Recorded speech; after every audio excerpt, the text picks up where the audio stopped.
The largest and most devastating state-sponsored drug operation in history did not belong to a modern cartel. It belonged to the British Empire.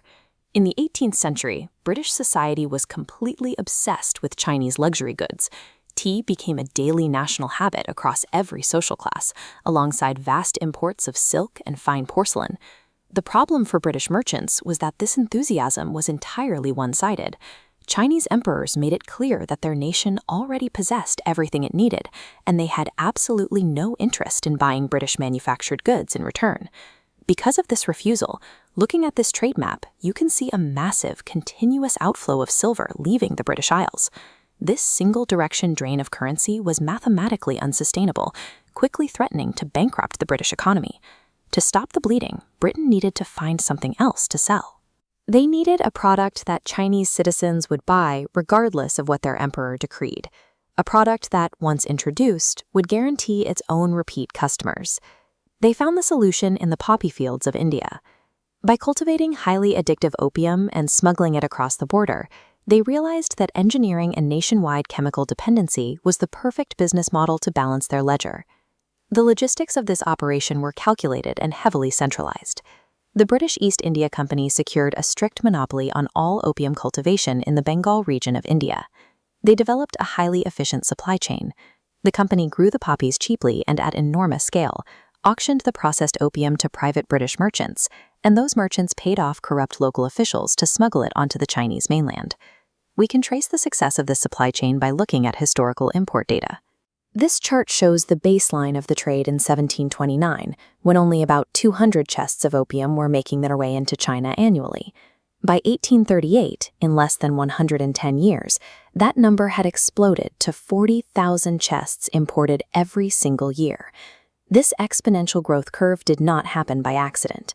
Along with some American merchants who joined the trade, Britain deliberately scaled a multinational distribution network to engineer dependency in hundreds of millions of people. The resulting societal decay was catastrophic. By the early 19th century, an estimated 90% of the emperor's court and the vast majority of the Chinese military were heavily addicted to the narcotic. Returning to our trade map, we can see Britain's economic goal was achieved. The flow of silver violently reversed direction.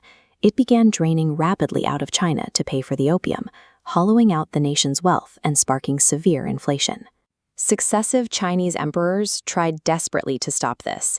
They issued formal edicts banning the drug in 1729, 1799, 1814, and 1831.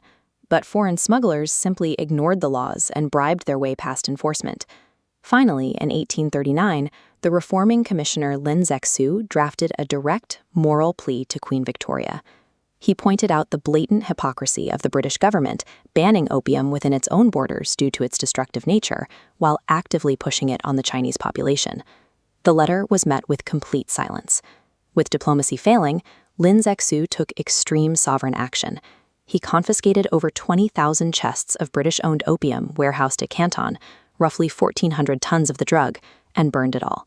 China was taking drastic measures to enforce its own laws on its own soil, trying to save a workforce, a military, and an economy that were being actively dismantled by foreign merchants. Britain responded to the destruction of their drugs by sending a fleet of warships. They deployed revolutionary iron-hulled steamships and modern long-range artillery to easily overwhelm China's pre-industrial wooden junks and matchlock muskets. After suffering tens of thousands of casualties, China was forced to surrender and sign the Treaty of Nanking. Under its terms, they had to pay 21 million silver dollars in reparations, specifically to compensate the British for the illegal drugs they had destroyed. The treaty also forced the Qing government to open multiple ports to foreign trade and permanently cede the sovereign territory of Hong Kong to Britain. But even that wasn't enough. 14 years later, Britain and France launched the Second Opium War to extract even more concessions. When China lost again, they were forced to permit the opium trade on their own soil. A global superpower had essentially fought 2 consecutive wars, slaughtering tens of thousands of people, for the explicit purpose of stripping another nation of its right to say no to narcotics. The immense social decay and economic ruin inflicted by these conflicts permanently crippled the Qing dynasty. After ruling for over 250 years, the dynasty slowly fractured and ultimately collapsed in 1912. This sequence of events initiated the Century of Humiliation, a devastating 100-year period characterized by foreign exploitation, unequal treaties, and massive territorial losses. For millions of Chinese citizens, this era is not distant, forgotten history. It is a foundational part of the national curriculum, taught in every school across the country.